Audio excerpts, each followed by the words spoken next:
Merci de choisir Canal Congo Télévision pour vous informer, mesdames et messieurs. Bienvenue dans cette grande édition du journal. Le mouvement des libérations du Congo, MLC, parti cher au vice-premier ministre, ministre des Transports, Jean-Pierre Bemba, célèbre ce mardi 30 septembre 2025, ses 27 années d'existence. C'est dans ces cadres que la fédération du MLC Boma et Baflev a organisé dimanche une messe d'action de grâce dans la cathédrale Notre-Dame de l'Assomption du diocèse de Boma. Suivez.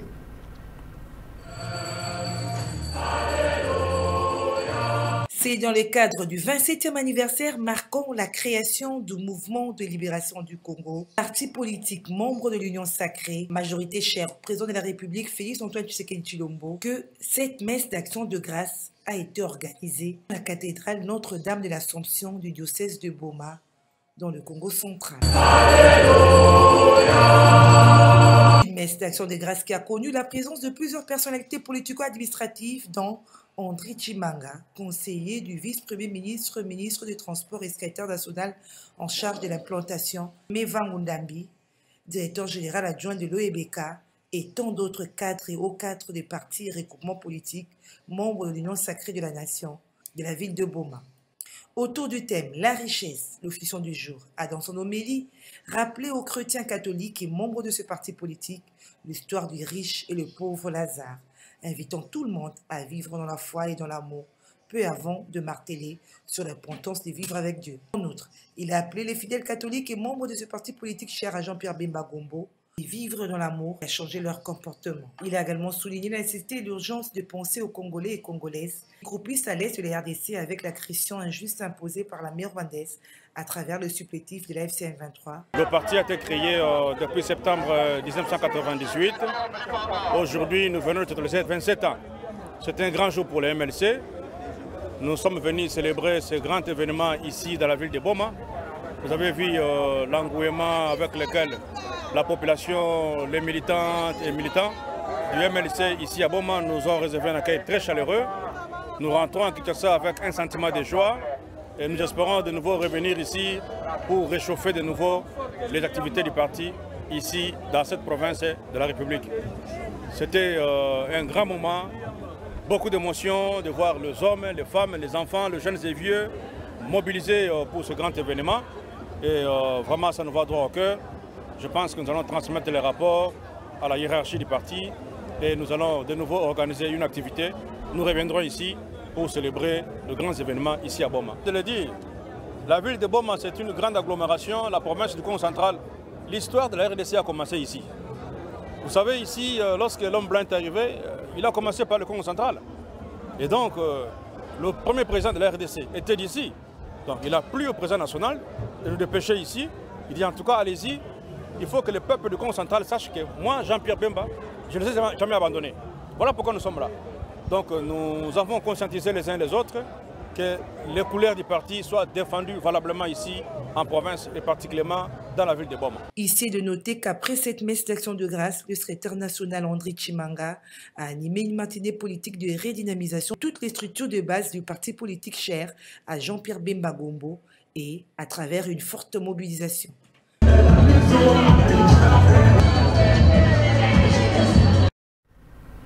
C'est ce mardi 30 septembre 2025 que la haute cour militaire de Kinshasa rendra son verdict dans les procès opposant le parquet général la République démocratique du Congo ainsi que les provinces de l'Ituri, du nord Kivu et au sud Kivu à l'ancien président Joseph Kabila. C'est ce qui ressort de l'extrait des rôles de la juridiction. Rappelons que l'ancien président est poursuivi pour une série de chefs d'accusations graves incluant la participation à un mouvement insurrectionnel.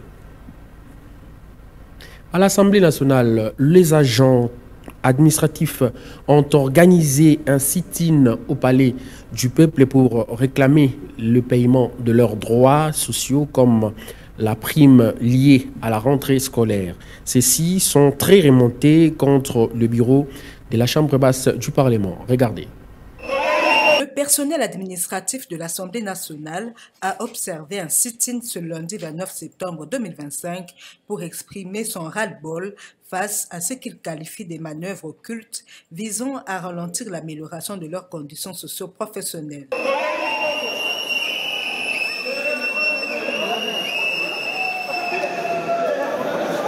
Ceux-ci dénoncent à travers ce mouvement de masse une injustice persistante, c'est là, malgré les textes qui garantissent leurs droits et avantages. Ils réclament l'application stricte des dispositifs en leur faveur. Ces derniers promettent de rester mobilisés jusqu'à obtenir gain de cause à leurs revendications. On pouvait voir des agents assis à même les sols, une façon d'exprimer leur mécontentement et irritation. Cette grogne sociale des agents administratifs intervient au moment où l'Assemblée nationale est secouée par une guerre de leadership au sein de son bureau et après la démission de son speaker Vital Kamerhe.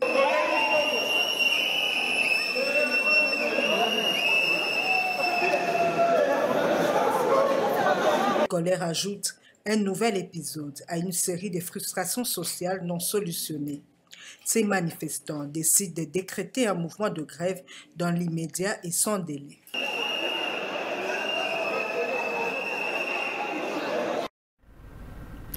Un incendie d'origine inconnue a été déclaré ce lundi 29 septembre 2025 dans les installations du Centre des recherches géologiques et minières CRGM situé sur l'avenue de l'Hôpital dans la commune de la Gombe. Autre précision, Nancy Ileka. La panique était totale lorsque l'incendie d'origine inconnue a ravagé le bâtiment du Centre de recherche géologique et minière CRGM, un service public de l'État congolais du secteur des mines, situé sur l'avenue Étienne Tshisekedi, ex-avenue de l'Hôpital, dans la commune de la Gombe.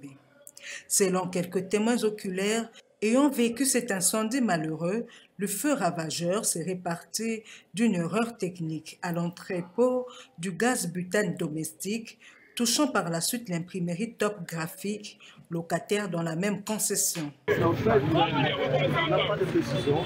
Ce sont des gens qui utilisent le gaz qui sont à la base de cet incendie.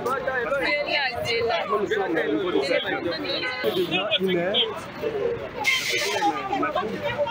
Les pompiers sont venus plus bien. Ok. L'incendie a commencé, je vois ça. Ça fait une moitié d'une heure. Les gens sont venus en retard. Bon, il y a beaucoup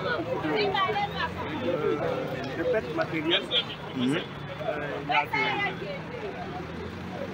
tout ce qui est au bio sont consumés. Il y a même une maison d'imprimerie qui a été brûlée.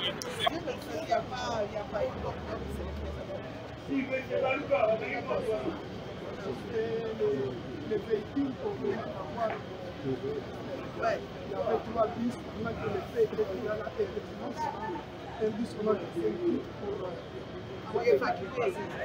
Comme toujours, le véhicule anti-incendie est arrivé quelques heures plus tard pour essayer de maîtriser ce feu. Comme bilan, on signale la perte de plusieurs biens et la destruction des locaux de quelques entreprises voisines.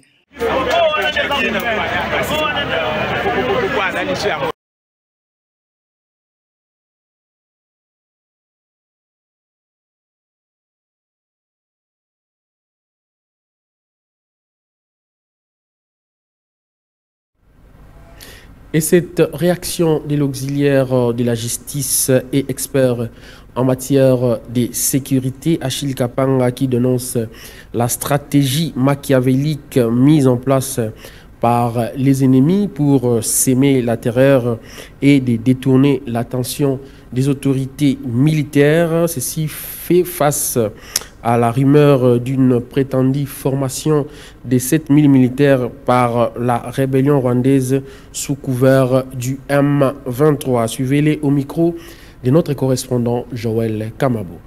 Nous sommes en train de revenir sur une question un peu pertinente, importante et cruciale, liée à la dernière sortie de Nanga qu'elle avait rendue publique. Un effectif de plus de 7000 hommes qui vient d'être formé à Rumangabo par l'AFC M23. nous pensons que notre gouvernement doit comprendre que c'est une stratégie de l'ennemi. Pourquoi? Puisque la plupart de ces militaires-là, policiers et militaires et anciens militaires qui étaient à Goma, Bukavu et partout là-bas où ils ont conquis, la plupart ont déjà l'âge de retraite. Alors, comme dans notre pays, la question de retraite est toujours problématique, quelqu'un peut atteindre l'âge, mais il est toujours en train de travailler. Voilà pourquoi vous verrez quelqu'un vous dire non, j'ai 40 ans de carrière, 50 ans de carrière. C'est un problème qui est dans notre pays. Quel est le plan de l'ennemi? L'ennemi a montré ce chiffre-là. Comme ça, quand il va amener les militaires rwandais qui viendront combattre, puisque ces retraités-là, on les mettra un peu de côté, il va maintenant amener les militaires rwandais qui viendront combattre avec leurs mercenaires. Et là, maintenant, l'opinion dira qu'effectivement, ils ont déjà eu des militaires, ils ont formé plus de 7000, c'est normal qu'ils puissent conquérir des villes ou bien des localités. Alors que ce soit les militaires rwandais qui sont derrière ça. Voilà pourquoi je pense que notre armée doit faire beaucoup d'attention et surtout les gens qui sont suivis de certains mécanismes de suivi. Donc, nous ne devons pas toujours courir derrière l'ennemi, non, non. Nous devons aussi anticiper l'ennemi. L'ennemi est dans des stratégies qui veulent faire croire que non, non, ils ont déjà atteint ceci, ils ont déjà organisé de telle sorte pour qu'ils puissent gagner l'opinion. Or, nous sommes là pour le contrecarrer avec le gouvernement. Donc, le gouvernement doit faire beaucoup d'attention et chercher à faire mieux. Donc, les stratégies de l'ennemi sont celles-là. On communique un effectif, alors que ceux qui viendront combattre sont les Rwandais. Donc, on veut cacher, on veut dissimuler les Rwandais par rapport à cet effectif-là. Et nous devons faire beaucoup d'attention car notre pays est en danger. Vraiment, notre pays est en danger. Nous devons mettre tout en œuvre pour éviter que nous puissions tomber dans les pièges de l'ennemi. Sinon, notre pays, vraiment, nous risquons de regretter demain avec tous ces plans qui sont entretenus et à l'intérieur et à l'extérieur de notre pays. C'est dangereux.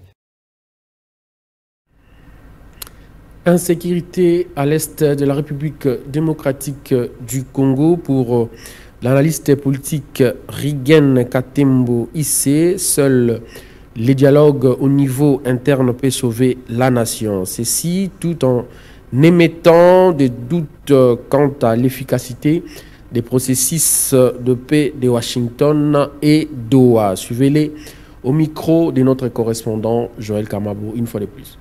Au niveau de Doha et Washington, il n'y aura pas de solution. Parce que les négociations au niveau de Washington n'impliquent pas l'État américain. Ça implique la gouvernance Trump. Lorsque les analystes ont analysé cette question, ils ont démontré noir sur blanc que le fait de conditionner les accords de Washington à l'accord de Doha, ça a été un piège qu'on a piégé la République démocratique du Congo parce que les Américains savaient bien qu'à Doha, rien ne sortira de bon. C'est pourquoi jusqu'aujourd'hui, ça fait presque 2 ou 3 mois, au niveau du Doha, rien n'évolue. Toutes les parties prenantes, les M23 et le gouvernement congolais, ne se sont pas rencontrés dans les demandes de l'une et de l'autre partie. C'est qu'il y a blocage. Et le blocage réside au niveau des demandes du M23, tout comme le gouvernement congolais a demandé certaines choses au M23. Entre ces discussions, les négociations de Doha sont bloquées. Seul ce qui peut sauver la nation aujourd'hui, c'est le dialogue au niveau interne. Il faut que le peuple congolais se parle entre eux. Il faut qu'on propose des pistes de solutions au niveau national et il faut qu'on identifie les problèmes au niveau national. Chercher la solution à l'étranger, ça va être une perte de temps et le conflit va continuer à se dérouler.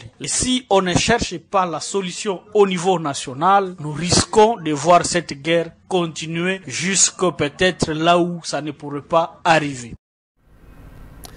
Guadolik, chef-lieu de la province du Nord Ubangi, les vaccinations des routines sur le poliomyélite et autres maladies infectieuses se poursuivent. Plusieurs parents ont répondu à l'appel et les prennent au sérieux tout en respectant les calendriers vaccinaux. Un appel est lancé à d'autres femmes, bien que minoritaires, de faire vacciner leurs enfants. Nancy Leka nous en parle.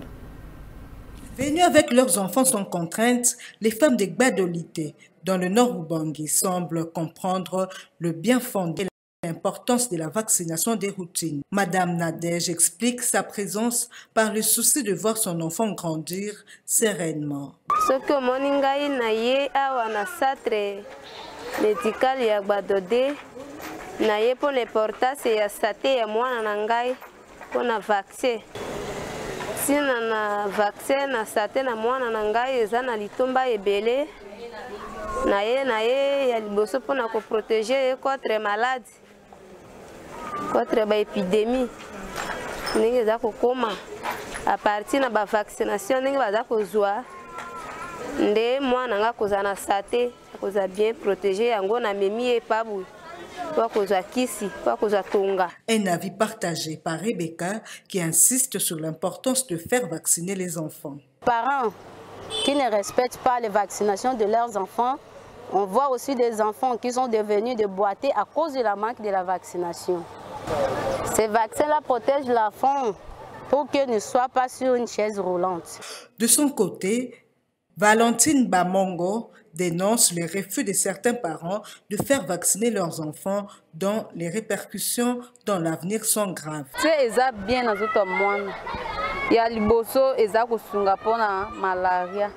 Ya mibale eza kusunga pona ujope ya misato eza kusunga pona maladie ya bukabuka. Eza kipo ke mwana zwangu po sunga ke mwana afanda na mabilité. Panda kozwa vaccin na mbota mati 15 mois. Les vaccinations de routine ne sont pas négligées dans cette partie du pays. Cela prouve à suffisance la sensibilisation à la vaccination qui est de taille dans la zone de santé des Gbadolité. C'est avec maîtrise et amour que les personnels soignants s'engagent à sensibiliser et faire vacciner tous les enfants de 0 à 59 mois à l'aide du calendrier vaccinal familial. Et puis les familles sont suivies même à domicile dans l'objectif d'atteindre tous les enfants. Suivez les différents témoignages des responsables de ces centres dans cet élément signé Nancy Ileka. Tout est pris au sérieux et rien n'est laissé au hasard. L'aire de santé 1 et 2 des Gbadolité. Nadège Yambembo, infirmière titulaire, explique l'importance de la vaccination de routine et assure un suivi des enfants qui seraient même en déplacement en dehors de son aire de santé. Pendant les registres, on connaît un nom, tel enfant n'a pas reçu tel antigène. On doit faire les recherches par les repos et par mégarde, comme on fait la récupération. Si pendant la séance de récupération que la Vision mondiale organise, donc ça nous aide vraiment à récupérer les enfants qui manquent des vaccins. Vraiment, c'est une séance vraiment qui a beaucoup d'avantages. Nous-mêmes, nous avons compris que ça nous aide vraiment à récupérer les enfants qui manquent souvent des rendez-vous de vaccination. Pendant la récupération, et les repos fait aussi un effort, même les mamans aussi, même si elle rate, elle va venir se présenter que non, la fois passée, l'enfant n'a pas reçu quel tel antigène et on récupère cet enfant-là. Judith Tegba, présidente de Relais communautaire, explique son rôle, celui de servir de pont entre les médecins et la population. Maman ya mwana oyo azalaki kozwa vaccin to akati vaccin akoti elanga to tikaka etinda na bai libota na ye kokende koyebisa ye na elanga aya kokende kozwa vaccin ya mwana na ye biso tolembaka te tozalaka ntango nyonso nsima na bango. Rai Songo, infirmière titulaire, révèle le rôle du relais communautaire en charge de la sensibilisation. En principe, 1 mois et 2 semaines, il y a un calendrier normal. Ce qui est 1 mois et 2 semaines, il y a un vaccin qui est prévu pour nous, qui est pneumo, à cause de PCV13, à cause de DTC, à cause de Rota. Après 1 mois, tu peux se rendez-vous, c'est que 2 mois et 2 semaines de Sengeli Aya Azwa. Tu répéter ce même vaccin. Les vaccinateurs sont-ils formés et bien rémunérés? Toussaint Vagbongo révèle que c'est un bénévolat, mais sont quand même motivés. Il revient sur les difficultés rencontrées. Tout ça, c'est bénévolat.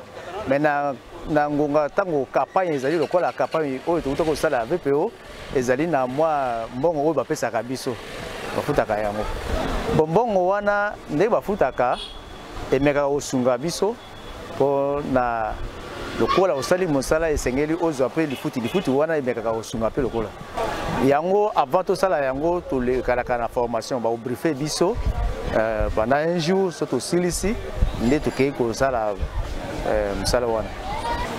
Oui, tant que tu as tant que la mobilisateur les kanaki à sensibiliser et ça va parents mususu to kei aiba ki dia que to le kana même to komi azate et c'est moi na wana faut les canaux balami balé pour nous vacciner. 3345 enfants ont été ciblés au début de l'année, mais comme il y a des enfants qui naissent pendant cette période, 3500 doses de vaccins leur a été octroyées pour éviter les routines.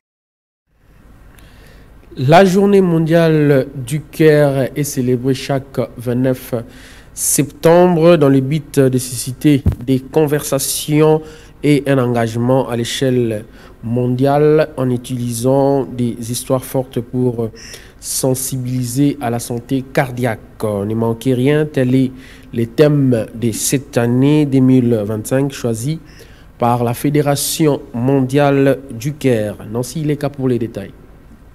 Célébration le 29 septembre de la journée mondiale du cœur. Ne manquez rien, c'est sous ce thème que cette journée est célébrée cette année 2025.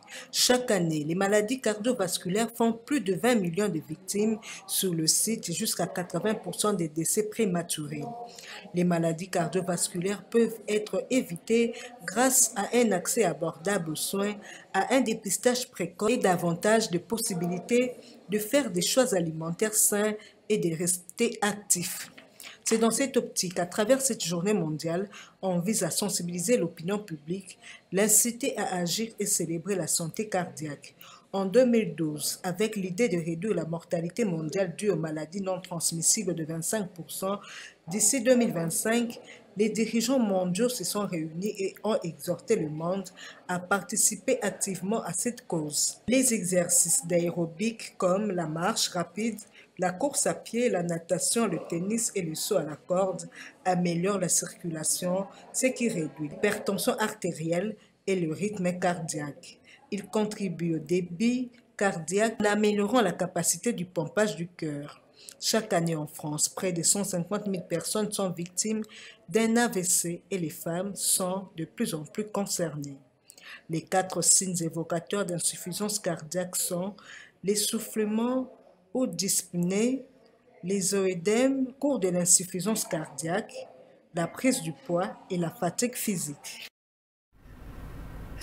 Et avant de boucler ces journaux, page noire en sport, l'ancien footballeur et manager Roger Lukaku est décédé dimanche à l'âge de 58 ans, père biologique de Romelu Lukaku, meilleur buteur de l'histoire des Diables Rouges.